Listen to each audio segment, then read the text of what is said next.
Hello and welcome to another Bad Comic Review. This time we're looking at Action Comics 979. Because Action Comics is hitting 1,000 and Brian Michael Bendis is taking over, I want to get caught up. So I picked an arbitrary storyline beginning and I thought, well, this one looks good, so here we are. This is Revenge Part 1, written by the legendary Dan Jurgens, who is one of my favorite writers for comics because he's almost always consistently good. Maybe not the greatest, but definitely not the worst, and anytime I see his name, I know I'm going to get something that is at least readable and will be usually really fun. This book was no exception. This modern iteration of Superman, I don't know how much I like it. I'm still getting kind of used to the rebirth stuff because they've changed a lot of Superman's history. But we start off with Mongol having some kind of fantasy where he is enslaved by the Black Mercy Flower. Apparently happened in the Trinity comic in the first 6 issues. Then we go to this long thing with Superman and Lois going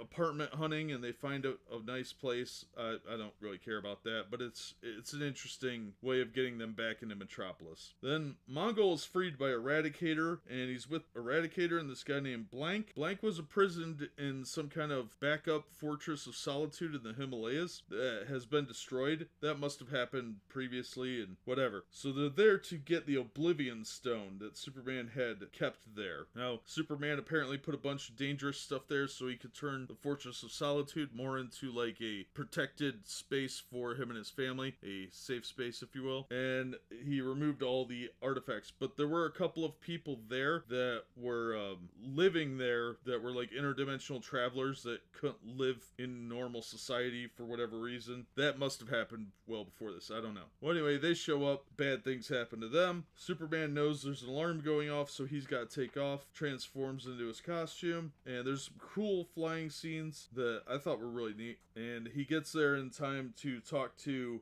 the robot Kellex, who tells him kind of what's happening. Superman figures out the rest, and he finds the 2 intergalactic travelers. He is not happy about that. Well, then we get the real truth about what's going on. Everybody apparently is working for Hank Henshaw, and Mongol's having none of that, says he's gonna kill him and all this, and he's gonna kneel before him. But Mongol doesn't recognize who he really is, and once he gets the Oblivion Stone, he's able to reform himself out of his human form and into the guys that he likes the best, that of Cyborg Superman. Now, Mongol and Cyborg Superman have a history together. They're the ones that destroyed Coast City and drove Hal Jordan crazy and turned him into Parallax. They decimated the whole city in an effort to reconstruct Earth as like a war world type situation during the death of Superman's storyline. So Superman was dead. Cyborg Superman showed up claiming to be Superman, but as a cyborg, reconstructed, and he was gaining trust with people while Mongol went and destroyed Coast City. He's actually very powerful, and he teaches Mongol a little lesson here, gets him to fall in line pretty quick, and they reveal that they are going after